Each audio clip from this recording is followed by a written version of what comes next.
Welcome to the Herald Democrat Sports Podcast. I'm the sports editor of the Herald Democrat, Jason Del Rosa, and you're listening to the latest edition of the Herald Democrat Sports Podcast.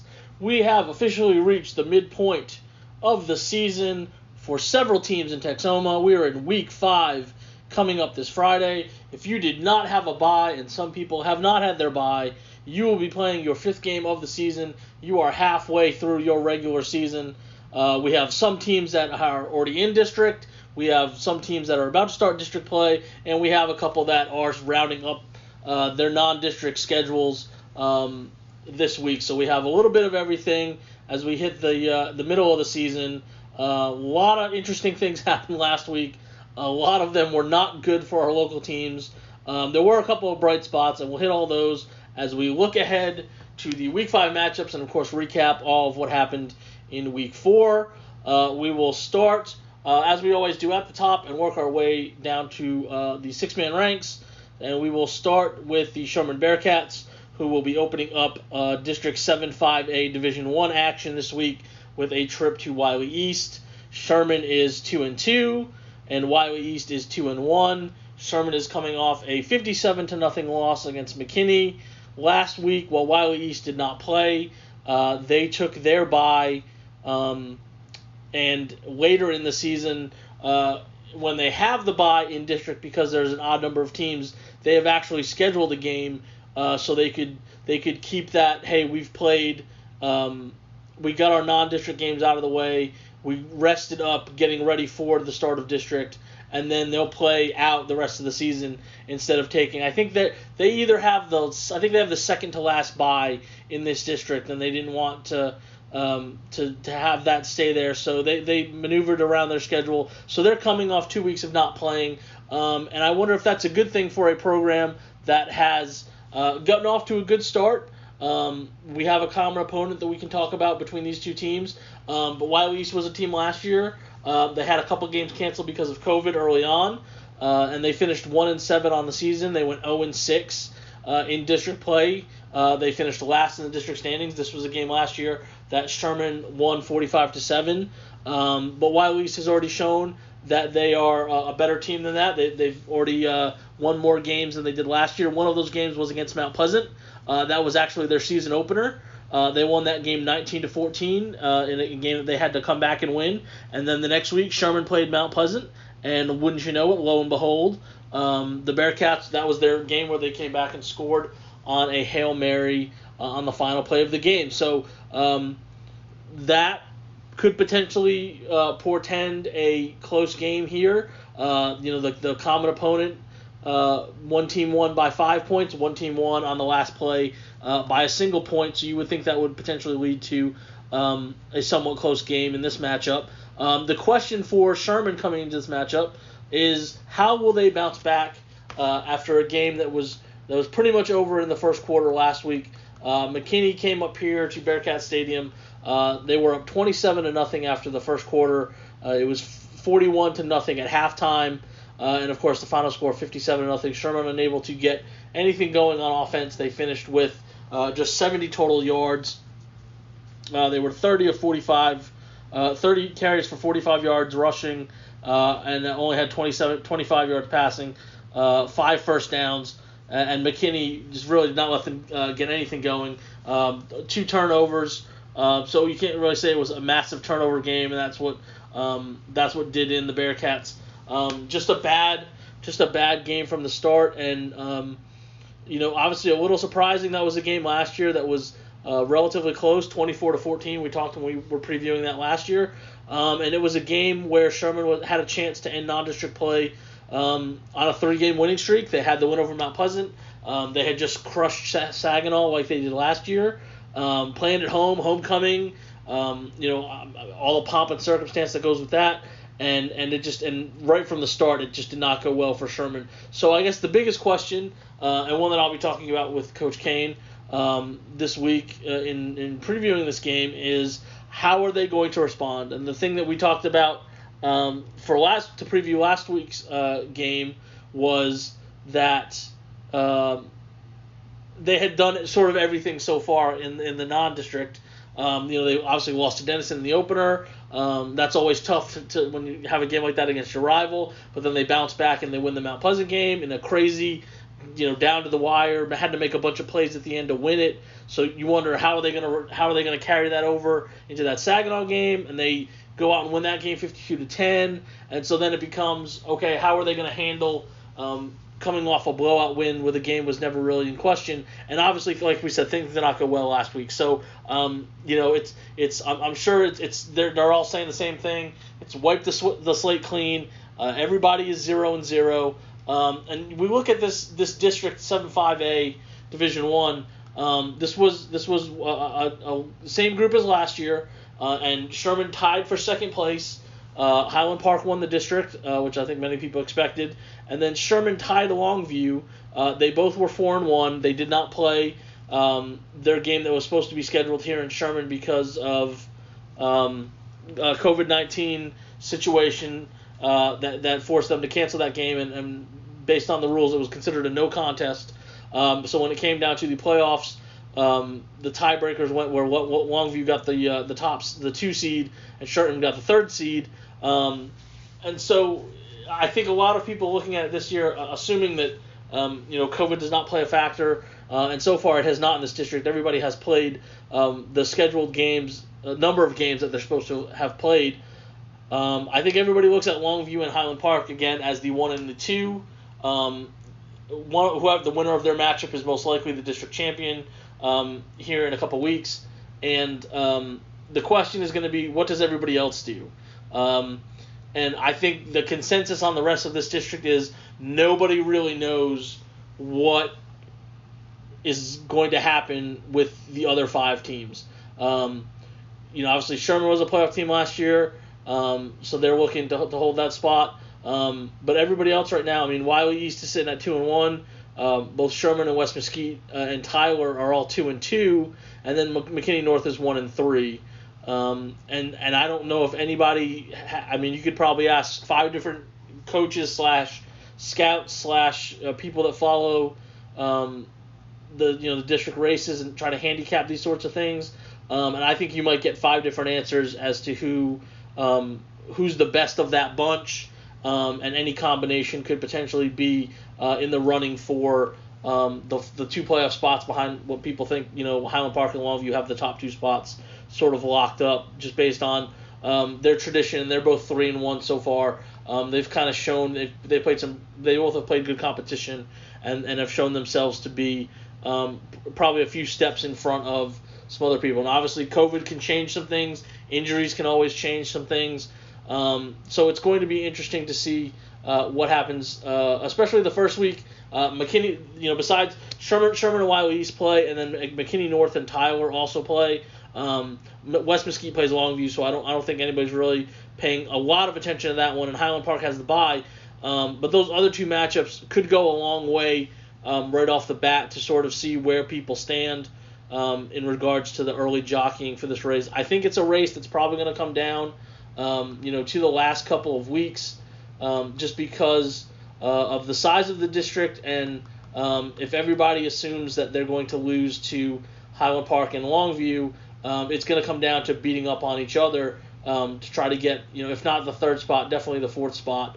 And as we've seen, going into those last couple of weeks, Sherman and Tyler play, West Mesquite and Sherman play. So it's going to be interesting to see what happens going into those final couple weeks.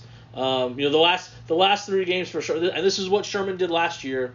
They beat Wiley East, and then they lost to Highland Park the next week, and then they had the game they had their bye, and then they were supposed to play Longview, and then after that it was basically the last 3 games of North, Tyler, and West Mesquite, and if you won those 3, you were guaranteed to get in. And so no matter what happens, I think in the first 4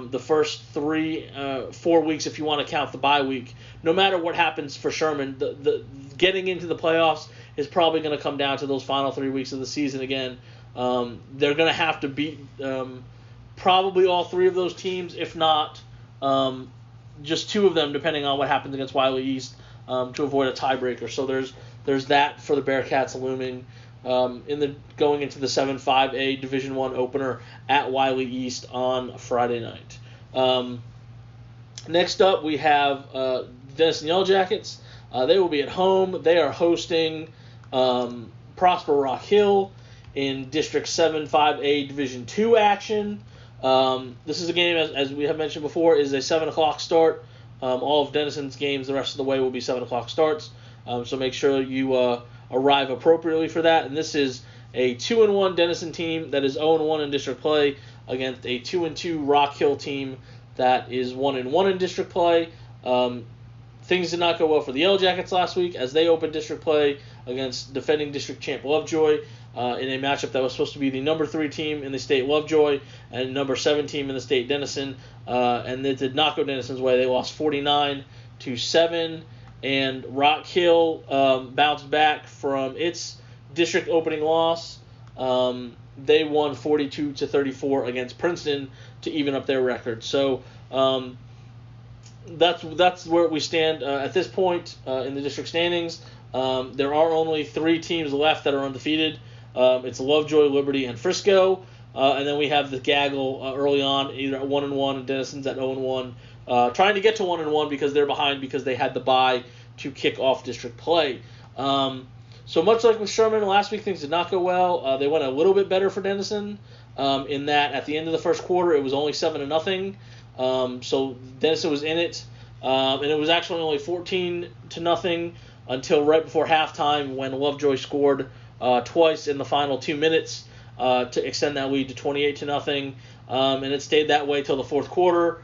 And then Lovejoy really broke things open. Denison's only touchdown came on a fourth quarter fumble return by Kenyon Kelly with 3 minutes to go. So up until that point, it was 42-0.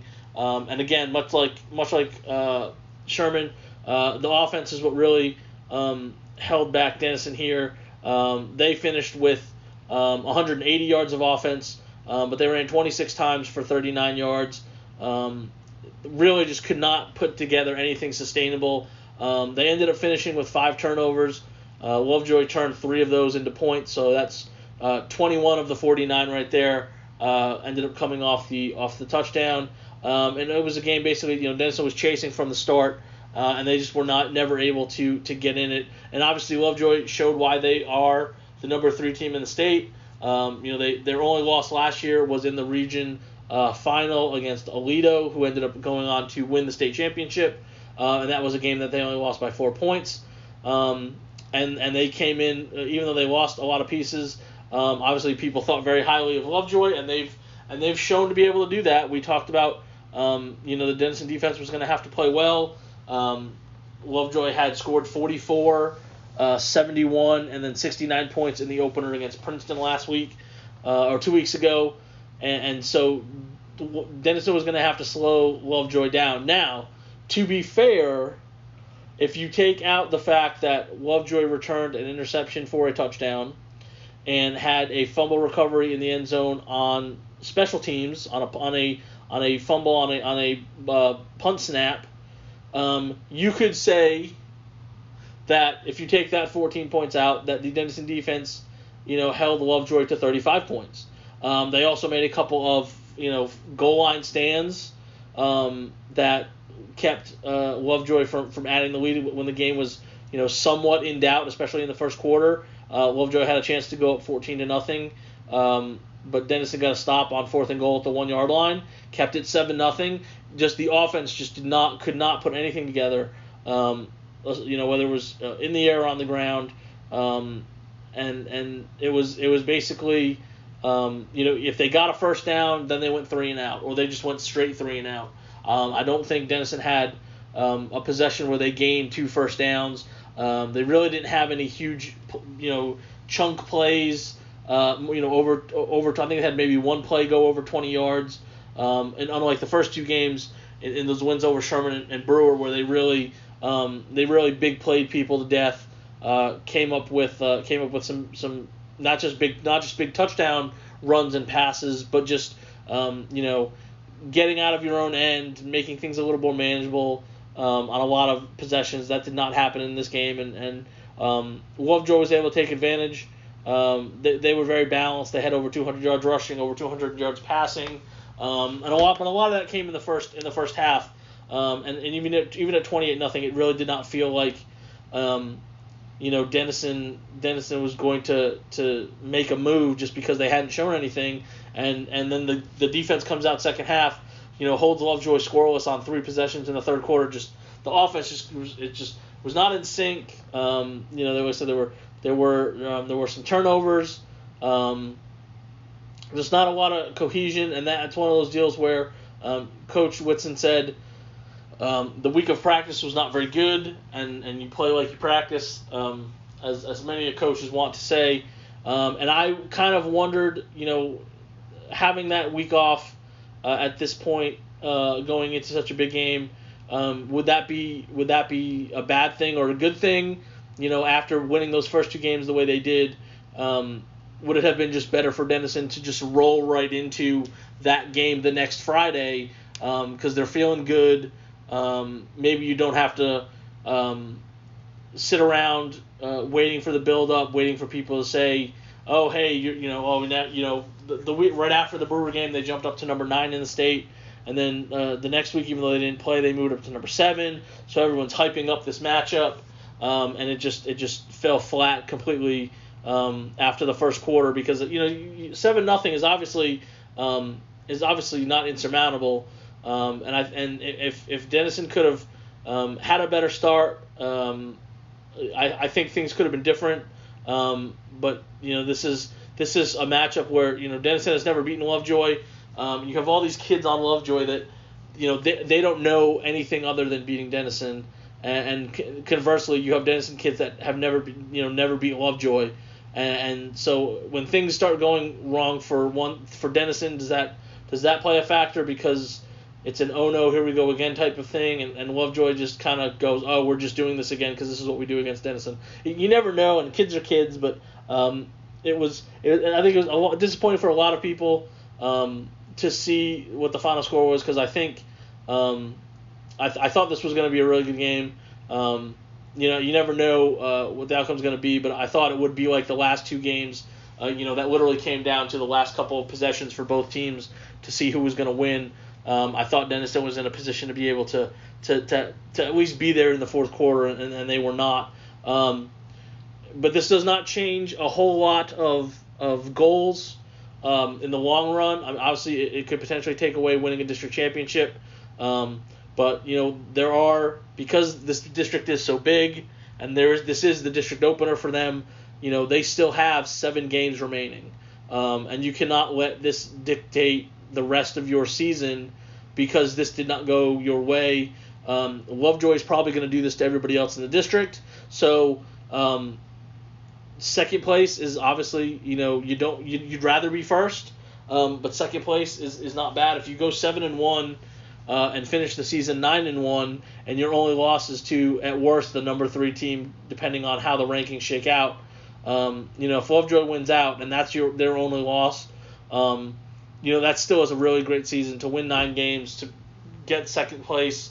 A lot of that is still out there. So that much like with Sherman coming off that loss they had, they've got to gear up for a Wiley East team that's ready to go, ready that they're out to prove something. And Prosper Rock Hill is almost the exact same way. They've already won, much like Wiley East, they've already won more games than they won last year. Last year they won 1 game. It did come in district play. But they finished 1-7. They had some COVID game. They had some games canceled because of COVID last year as well. And this was a game last year against Denison that was not close at all. Denison won 66-14. And but Rock Hill, is better. They obviously have already won a non-district game that they didn't win last year. The win against Princeton, they did not beat Princeton last year. So they've shown that they're better. They hung around in the first game, the first district game 2 weeks ago, when Denison had the bye. They hung with Frisco Liberty. They only lost that game 43-36, and they had a chance to potentially win that game. and Frisco Liberty is viewed as probably if they're not a playoff team, they're definitely in the mix for the playoffs. So that showed a lot just right there for Lebanon Trail, and even in non-district, one of the they played Corsicana Tough. That game was I'm sorry, looking at the wrong line there. If I can find it. Oh, so their win is over Dallas Samuel 61-0. And again, that's a game they lost last year, so that's a huge turnaround. And then the first game they lost to Burleson Centennial 34-28. So they've won the 2 games they've won are pretty good little wins for them, and the 2 losses have been by single digits. So they're definitely improved. I think a lot of people thought they probably would be. Sort of take on, last year was the first year. Everybody's brand new.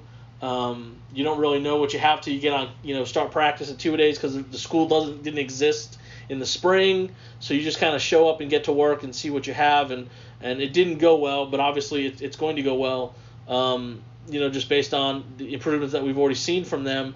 And they're, of course, gearing up. They'll be out of this district, the next realignment. They've already added enough kids that at the very least they're going to go Division I, and they're most likely going to end up in 6A, just based on the continued influx of students in the Prosper ISD, both at Rock Hill and at Prosper. But this is a team that I think wants to make some noise before they move on up and face an even tougher task. And I think everybody needs to be on upset alert when they play them. The rest of the district so far, just based on what we've seen, Princeton and Lebanon Trail are already off to 0-2 starts. I think they're towards the bottom. I think Lake Dallas, despite a win, its win is over Lebanon Trail. I think they're sort of in the second tier, or the third tier, I guess, but just above Lebanon Trail and Princeton. But Rock Hill is going to make life difficult for some people. I think them and Frisco Memorial are the 2 teams at 1-1 right now that sort of think, okay, we can be a spoiler / play our way into it. So it's going to be interesting to see what happens on Friday, because you have a team that is licking its wounds, did not play well. It knows it did not play well against a team coming off a victory that's saying, hey, let's do this again, and prove that we are a playoff contender in this district and knock Denison down to 0-2. So that's going to be an interesting game when Denison hosts Rock Hill on Friday night. We move down to District 4-3A, Division 1. This is the district opener between 1-2 Whitesboro and 3-0 Ponder. Both teams did not play last week because they had their regularly scheduled bye, as pretty much the whole district did. I think Brock played and somebody else played in that district. I'll pull up the list here. Pilot Point played. Of course, we'll talk about them here in a little bit when we talk about Gunner. Pilot Point played Gunner. Paradise played Millsap and Brock. So three of the 8 teams played. The other 5 took their bye to rest up and prepare for district play. This is a game last year, sort of a defensive battle. Whitesboro won 22-6. Whitesboro has won all 5 meetings against Ponder. The last year's game was the first time they had scored, I think, not in the 40s against Ponder. I did find this out, which I thought was interesting. So Whitesboro has won its last 10 district openers, so they're going for number 11 with this one. And we mentioned that this is a very competitive district. Whitesboro lost out on a tiebreaker last year, and we still have 4 teams, including Ponder. They are undefeated going into district play. They're 3-0. You have Ponder, Peaster, Brock, and Paradise. Ponder has already matched its win total from last year, so obviously they feel improved. They've only given up 58 points. They've outscored their opponents 130-58 so far in the 3 games. And they're obviously feeling good about themselves. They think they're in a position to be a contender. And then you have Bowie sitting at 2-1. Pilot Point and Whitesboro are 1-2, and Boyd is sitting at 0-3.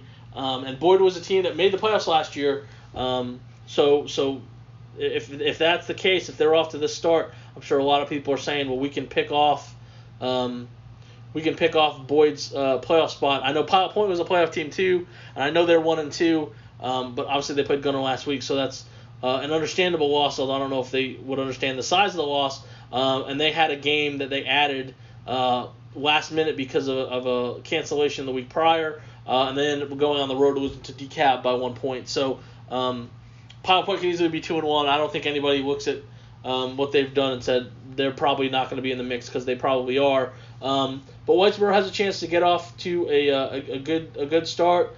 And then they play Boyd the week after. They play Boyd next Friday. They said Boyd is 0-3. They're going to play Paradise to start off.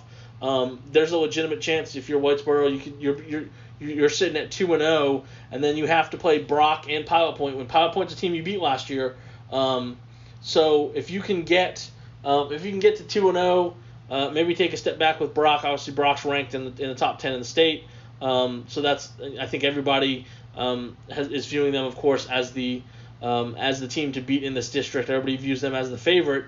But if you can do some things against some other people in this district, then obviously you have a chance. And it probably is going to come down again to the last couple of weeks. It did come down to the last week for Whitesboro last year. They had to win and get some help. They did win, but they did not get the help that they needed. So they got left out on that tiebreaker. But it'll be interesting to see what they can do after 2 weeks of resting up. They had that super tough schedule. They did, last year at this point they were 0-3. They did beat Bells in the opener this year in overtime, and then they had to play Aubrey, who is undefeated, and then of course they played Gunner, who obviously is undefeated as well. So their two losses are nothing to be ashamed about, and they did get a win. The offense is a lot better than it was last year, just based on some of the things that we've seen so far, especially from the start. The question is going to be, can they carry that over into district play? So we'll see what happens when Whitesboro travels to Ponder for the District 4 3A Division I opener on Friday night. Moving next door to District 5 3A Division I, we have Pottsboro traveling to Howe. Somebody's going to get their first win here, because this is 0-2 Pottsboro against 0-3 Howe. Pottsboro did not play last week. That was the second straight week that Pottsboro did not play. They were unable to find a replacement game in either of the weeks for the fact that they canceled the game with Melissa. So they were looking for somebody to play. They were not able to do so. And Howe was actually supposed to have its bye last week, but after it had its Week 2 game against Bells canceled, they decided to pick up a game, and they played Weatherford Christian on Thursday. And they ended up losing that game. It's a close one, 27-20. They were actually up 20-14 at halftime, but were not able to hang on to the lead in that one. Weatherford Christian came back in the second half there. Some good notes from that one. That was a lot of the action through the air for the Bulldogs. Austin Haley, 17 of 28 passing for 196 yards and 2 touchdowns. Got Kayla McNutt for one and Ryan Huff for the other. Both of those were in the first quarter. And then Antoine Rattler had a touchdown run in the second quarter as they jumped out to the 20-7 lead. And then Weatherford Christian scored right before halftime and then added a couple touchdowns in the second half. Howe had a chance to tie the game towards the end, about a minute left. They got inside the 15-yard line, and fourth down throw to the end zone was incomplete, batted down, and that was preserving the win for Weatherford Christian. So Howe's been moving the ball through the air. That's kind of how things have worked for them. They were a little bit better on the ground in this one. Carson Daniels had 19 carries for 93 yards, and among the receivers, Cooper Jones had 5 catches for 95 yards. Ethan Lopez had 7 for 68. It's sort of been a revolving door of who's the leader. The game before this one, Ryan Huff had the big game against Sanger. So it just depends. But that's kind of how Howe's been moving the ball.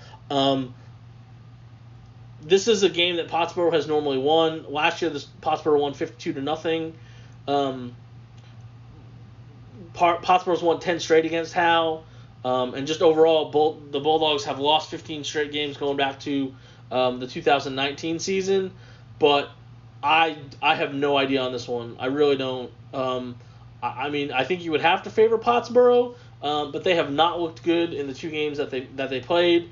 And you're talking about a team that hasn't played for 3 weeks. So there's no recent data to see anything on what they might come out with.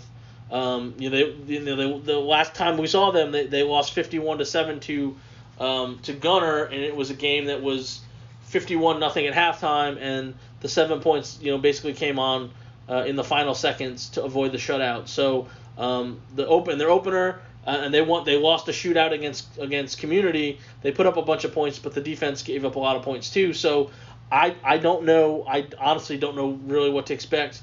Somebody's going to be very happy because they're going to get their first win. It is a tough district. We talked about how this district was extremely good last year.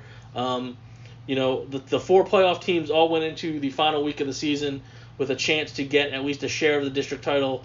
A lot of round robin beating up on people. Somebody would beat somebody, and then the team that lost to that team would beat. It was a really good, strong district. Mount Vernon is the only team that's undefeated at this point, 3-0. And honestly, there's only 2 teams with winning records. Winsboro's 2-1, but Rains is sitting at 1-1. They had a game canceled because of COVID. And everybody else, Bonham, Mineola, and Commerce are 1-2. And Howe and Pottsboro both are still searching for that first win. So, going to be really interesting. I think, at this point, Mount Vernon, who is ranked in the state, I think is probably the favorite to win the district title. And then after that, we could have a bit of a free-for-all. And the winner of this game on Friday between Howe and Pottsboro is going to have a huge step in that direction right off the bat. So that's definitely a score that I'm going to be interested to see out of District 5 3A Division 1 when Pottsboro travels to Howe. We're going to move down to District 8 3A Division 2. That kicks off district play this week, and we have all of our teams in that district are playing this week. So we will start off with the all-local matchup of Tigers. We have Whitewright traveling to Gunner. This was a game last year that Gunner won 31-14, and this year we have Gunner at 4-0. Ranked number 2 in the state in Division 2 in 3A, and Whitewright is 1-3. Whitewright lost last week to Cooper, 42-14, and Gunner won 59-6 against Pilot Point. Whitewright is in a little bit of a rut. They won their opener 49-0 against Clarksville, and then since then they have yet to win. They lost a game that was tied with Honeygrove at 7 going into the fourth quarter. They lost a game in overtime to Celeste, and then, of course, they lost last week against Cooper. They did get touchdown runs from Colby Jones and Caden Caraway, but they really did not pass the ball well at all. Caraway was only completed 3 of 13 passes for 50 yards, had 2 interceptions. Whitewright also lost a fumble. And at least in the first half, it was close.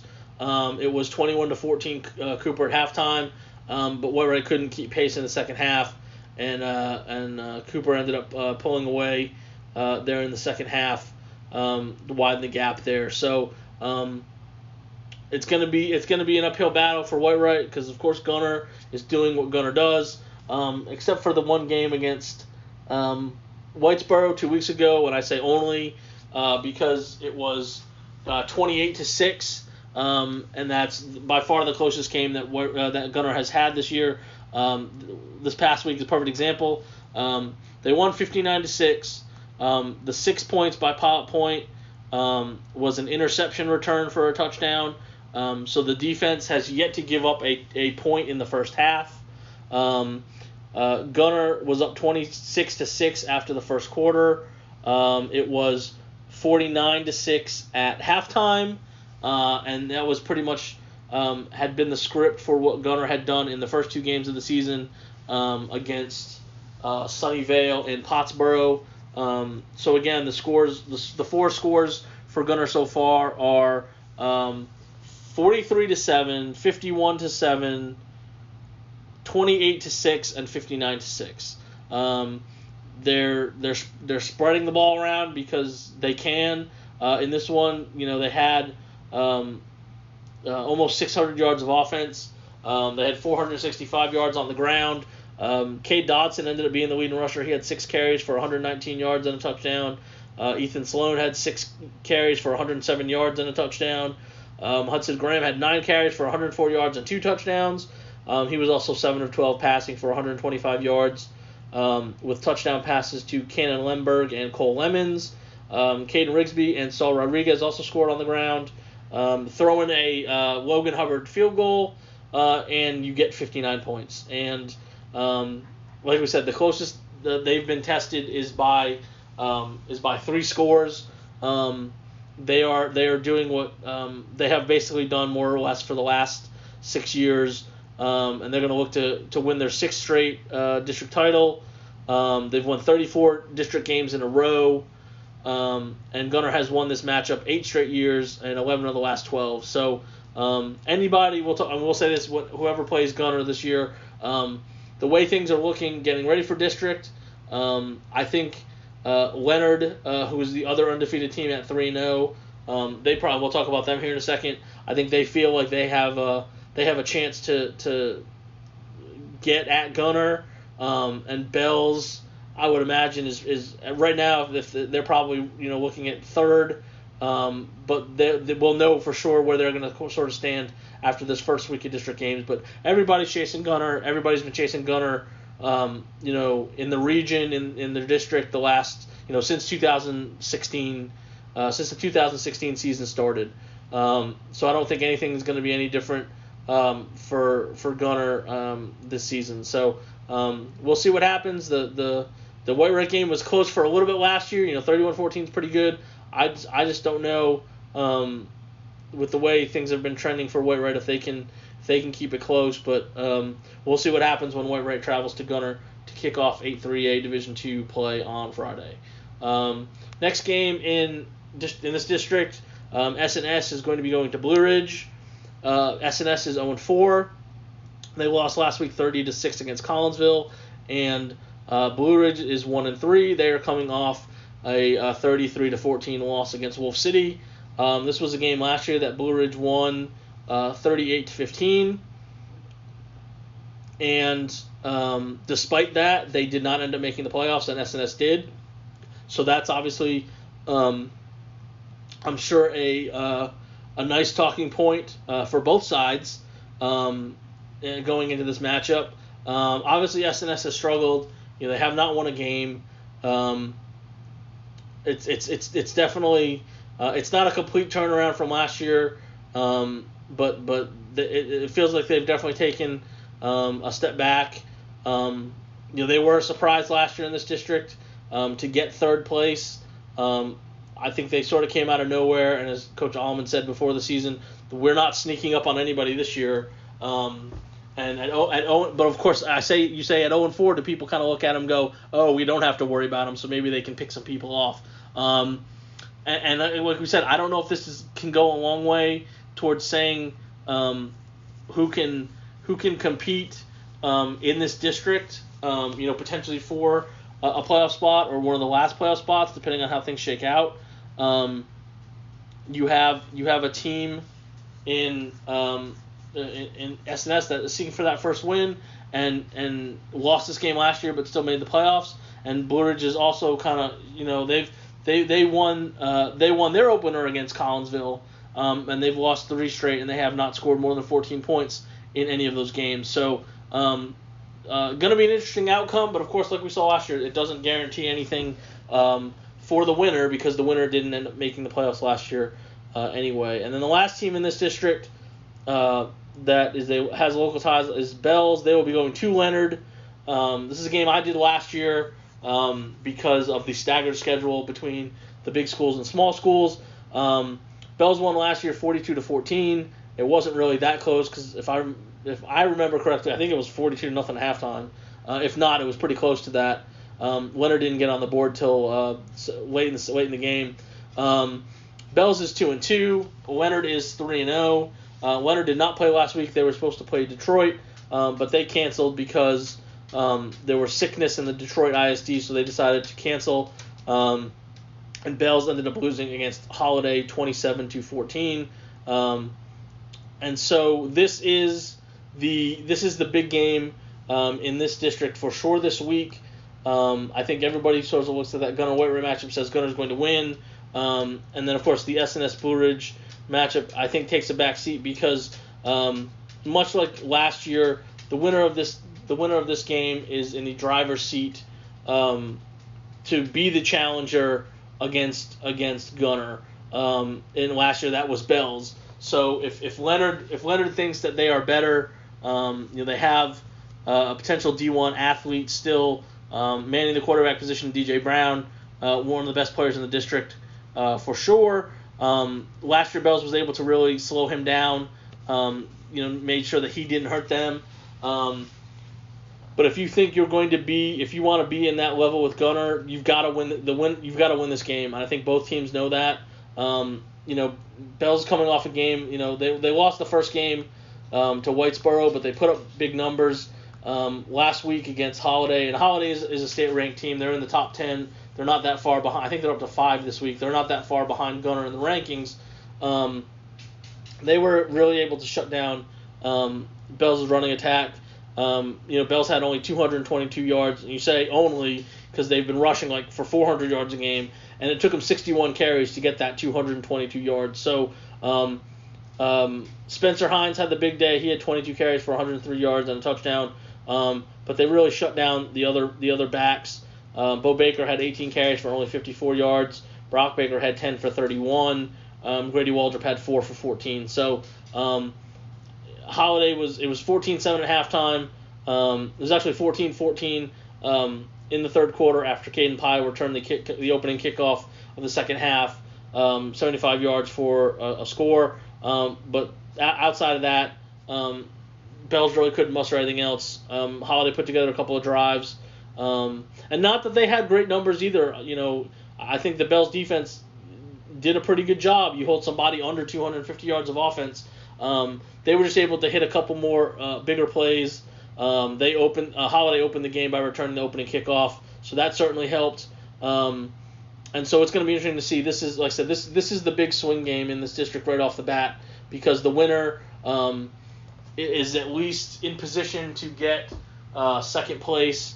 You don't want to say almost for sure, but they're in the driver's seat for second place, and they're also in the driver's seat to be, the quote unquote real threat to Gunner's spot atop the standings. While the loser is going to have to try to regroup and stay at least in that third spot potentially ahead of the other 4 teams to avoid playing the district champion in the first round. You get one mulligan. If everybody gets a loss from Gunner, as long as you beat everybody else, you're guaranteed third. And I think that's what I think whoever loses this game is going to have to be looking at. So we'll see what happens when Bells goes to Leonard to round out the 8-3A Division II games on Friday night. Now we get to the final 4 games on the schedule. These are all non-district games. For most of these people, this will be the last non-district game on their schedule. They'll get into district play in week 6. One of those that will not is the Van Alstyne Panthers. They have 2 more non-district games because their district is just a 5-teamer, so they only have 4 district games.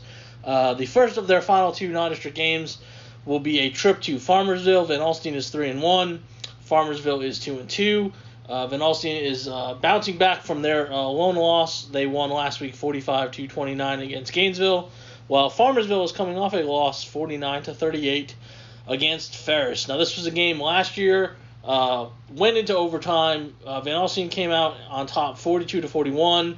Farmersville got the ball first, scored in the extra period, but Van Alstyne blocked the extra point, and then they scored, and when they kicked the extra point, they won 42-41. So you'd like to think that this is would be a close game again in the series. It's actually not because Van Alstyne, with the win last year, they've now won 12 of the last 13 matchups.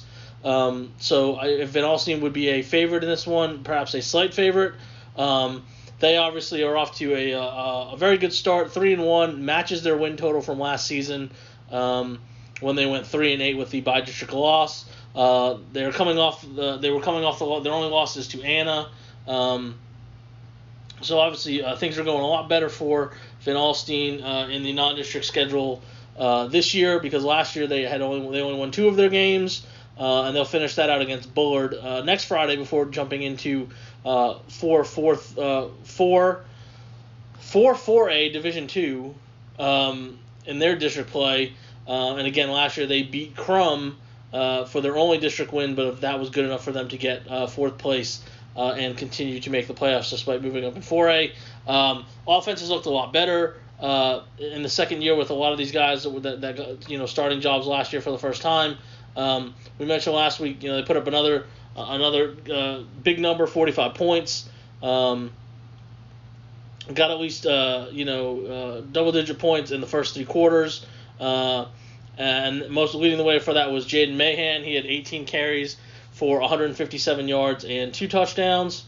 Gavin Montgomery had 12 carries for 89 yards and a touchdown. Was also 6 of 11 passing for 120 yards and a touchdown. That was to Dakota Howard. Howard had 2 catches for 66 yards. With that touchdown, he also returned a kickoff, 76 yards for a score, and Gavin Bybee rounded out the scoring rounded out the touchdowns with a touchdown run, and Diego Hernandez also had a field goal on that one. So another strong outing, over almost 450 yards of offense there, 314 of that coming on the ground for Van Alstyne, and Farmersville's put up some points too. Despite the fact that they are 2-2, they're averaging 44 points a game. So this could be another, maybe not an overtime game, but this could be another shootout for sure between these two when they play at Farmersville on Friday night. So that's going to be an interesting matchup just based on what these teams have looked like so far. So we'll see what happens there. And then this is the non-district finale for the teams that are in District 5 2A Division 1. One of those teams we'll talk about, obviously, is Collinsville. They have the district bye. They are taking the normal bye. I'm sorry. That's 2 weeks away because they're actually playing next week. My bad, because that's also a smaller district as well. So Collinsville's taking their bye this week, and then they will play at Munster next week before district play starts on October 8th. And then the other 2 teams, Tioga and Top Bean, will take their bye next week along with Lindsay and Trenton. Alfred's actually going to play next week as well. So 2 more games for everybody. I misspoke before for the teams that are in 5 2A Division 1. Remember last year they had the extra bye. They had a double bye in their schedule built in, so that way if there were any COVID-19 makeups that had to take place, they put the 2 bye weeks at the end of the season so that they would have enough time to make up games, make sure that everybody was able to play in the games that really counted for the playoffs. So a lot of these games this week or next week were added back into the schedule. They're games against teams that people did not play them last year. So that's going to be really interesting to see how the local teams fare against people that they don't have a baseline to go for from last year. So Collinsville, they're gonna sit it out. Again, they're a team. They're coming off a 30-6 win over SNS. You wonder if they wish they didn't have a bye because they've won back-to-back games now to get their record to 2-2 after starting out 0-2. They jumped out to a big lead. 22-0 after the first quarter. We're able to kind of cruise from there. Logan Jenkins was 16 of 24 passing, 246 yards, 4 touchdowns, and an interception. 2 of those touchdowns went to Nathan Bocanegra. He finished with 5 catches for 99 yards. Carter Scott had 4 catches for 118 yards and a touchdown, and Colin Barnes caught the other touchdown pass. And they really shut down SNS, forced 5 turnovers. Held them to a little over 200 yards. were able to sort of take control there, like I said, in the first quarter, get up 3 scores and kind of cruise from there. So Collinsville might be wishing that they were playing this week, kind of keep that momentum going. They won last week, like we mentioned in previewing this game against SNS. They put up 55 points last week, so they're starting to figure some things out. They don't have. We talked about at the beginning of the season, they only have one senior on their roster. A lot of sophomores, a lot of juniors. And on the defense, they've been throwing some freshmen out there as well to kind of get in the mix. So a lot of young faces for Collinsville, and it seems like they're starting to figure things out. So they'll rest up. They'll play Munster in week 6, and then jump right into district play. The 2 teams in the district that are playing, we have Tioga is hosting Eustis. This is a 2-2 Tioga squad, which lost last week 25-22 against Rio Vista, and then Eustis comes in at 3-1 after they won 27-24 against Scurry Rosser. Tioga was trying to go for that 3rd straight win last week, and they came up just short. They had a chance.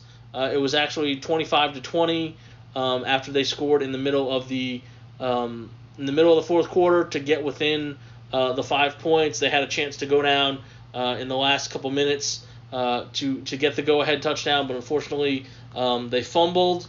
That was a little bit of an issue for them in this game.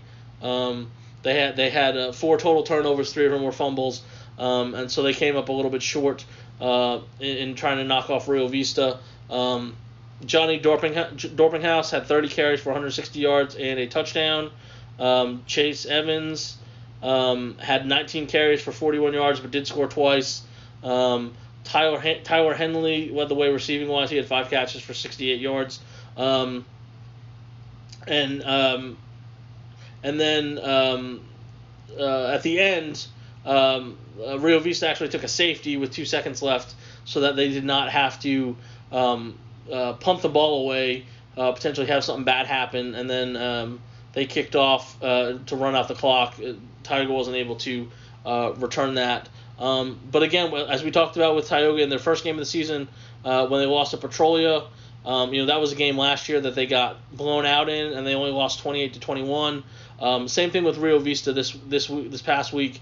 That was a game last year that they lost 62-0, and then they won. They were on the verge of winning this one. They have a drive to potentially go and win it, and they only lose by 3. So 2 teams last year that had beat them, by literally almost a combined 100 and something points. This year Tioga lost those 2 by a total of 10 points. We talked about going into that game. They were on a 2-game winning streak. They've already won more games than last year. And this is another interesting test. You have a Eustis team that's won 3 out of their first 4 games. 3 of those games have been decided by 10 points or less. So they're, that 3-1 could easily be 1-3. And there is no baseline for last year. So we don't know how these teams are going to match up. And it would be really interesting to see if Tioga can get one more win to feel really good since they'll have the bye next week going into district play. They're obviously much improved on both sides of the ball, and it's gonna be interesting to see based on injuries and stuff. Is COVID going to be an issue? I don't know if they're a dark horse to make the playoffs. But they're going to be in the mix, and I think last year it was going to take a lot to get them sort of in that mix. And I think the way that they've shown that they can compete against some people last year that they weren't competitive against, and to win the games that they have won, they're definitely going to be fighting for a spot and a good showing, and even if it's not in a victory against Eustis, might be another step in that direction for Tioga. So it'll be interesting to see what happens with the Bulldogs next week at home when they host Eustis. And then the last 11-man game that we're going to talk about this week, Tom Bean is going on the road to Quinlan Bowls. Tom Bean is 0-3. Quinlan Bowls is 2-2. Tom Bean lost last week 31-6 against Como Picton. And Quinlan Bowls is coming off a 48-14 loss against Celeste. To touch on Quinlan Bowls real quick, they've already matched their win total from last season when they won 2 games. So I would venture to say that they're playing better. Tom Bean's going to be trying to get that first win, get a little positive momentum. It's been an interesting sort of up and down non-district schedule so far for the Tomcats, even though they don't have a win. They opened with that close game against Morton, 25-22. A lot of new faces on the team, new head coach. That was a very promising start, all things considered. To only lose the opener by 3 points, have a chance to win that game, and then they've had two games that have been lopsided recently. They lost to Clarksville 40-6. They lost last week to Como-Picton 31-6. The lone touchdown was a Branson Ashlock 1-yard touchdown run. Tom Bean only finished with 38 yards of offense. They only ran 26 plays. Como-Picton really controlled things. They ran 55 times, gained almost 500 yards. So it's been and then you throw in, they had a week where I think they had a game that they thought they might be able to compete in, and it got canceled because of COVID, because the school district was shut down. Not anything specific within the team, but so they weren't allowed to play that Friday. So it's been a little bit of everything for Tom Bean so far. Obviously the struggles on offense, the last two games, they've only scored a touchdown in each. They've got to try to figure some things out.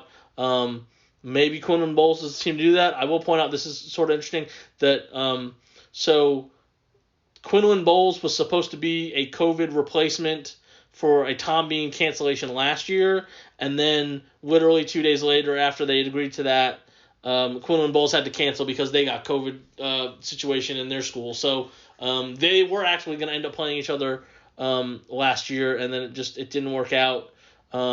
And then when they had the open spot in the schedule this week, because of the double bye going away, they decided to play each other this year. So again, I think it's just about maybe getting some positive momentum if you're Tom Bean, because you have that bye week next week, and then you start district play. So any bit of momentum you can get out of this matchup, you want to try to take advantage of that, so you can you feel a little bit better about yourself going into.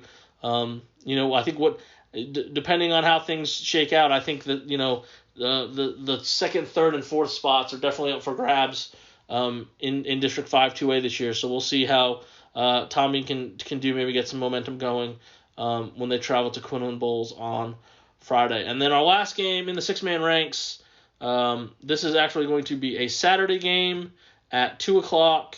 This is Texoma Christian traveling to Greenville Christian, again, 2 o'clock on Saturday afternoon. This is going to be the last non-district game for the Eagles. They are going to start district play in their TAPS district next Friday. So, they're 0-4. They lost last week 52-0 against Lucas Christian. And Greenville Christian is 1-2. They did not play, and they actually started with 2 losses, and then they won 2 weeks ago 46-0 against Fruitvale. So, like I said, so we talk about some of these teams that are scuffling, SNS, Tom Bean, these teams that are over. You're just trying to get that positive momentum because of what you have coming up. Now again, we've talked about with Texoma Christian. They struggled last year. They did still make the playoffs. So they know that, things can turn around once you get into these games that count a little more. But I don't think that changed the fact that, they are struggling. A lot of it is on offense. They're only averaging a little under 13 points per game. They're coming off a game where they got shut out. And so I think they need to put that positive sort of momentum going, especially because so they're going to play this week, and then the next week they'll open district play. They'll take on Prestonwood Christian Academy, and then they have their bye. So they have a bye coming up, which may be a good or bad timing depending on how you want to look at it. And then they'll get full bore into the rest of their district games. But I think it's just, again, you want to get some semblance of putting something together. I don't know how good the teams that Greenville Christian has played are to compare, if those if the losses are good losses, against good competition. I'm not really sure about how good Fruitvale is as well. But that was a game obviously that turned into a mercy rule at 46-0. So they're feeling pretty good. They were able to kind of get things going. They took a week off last week, so that'll be interesting to see maybe how they bounce back. And of course, you never know. Hate to say it, playing it Saturday at 2 p.m. Does that have an effect on anything? You never know for sure. So hopefully Texoma Christian can kind of get off the schneid, get a win. If not, get some positive momentum. Feel good about themselves, getting ready for their district opener next week. So that is week 5. Like I said, up and down. I mean, I say it every week because there's always interesting games. There's always something you can find. When we have the 10 or so games, that number will probably get knocked down a little bit once we get into district play. People start playing each other. But this week we have these some all local matchups. Pottsboro at Howe, Whitewright at Gunner. You have some interesting matchups. People trying to get their first win. Kicking off district play for a lot of people. The real season gets underway. I know some people might not like to hear that. But they really count now. And as we've seen around here, you can start 0-5 and then go 5-0 in your district. You can start 5-0 and not make the playoffs. You got to win the right ones. Sometimes you don't know what right ones are until they actually happen after the fact. But now the ones that really are going to decide, who gets to play. Into the latter part of November and maybe even into early December, depending on how strong your team is. So we'll see what happens in week 5. Thanks for tuning in, and we'll talk to you next week.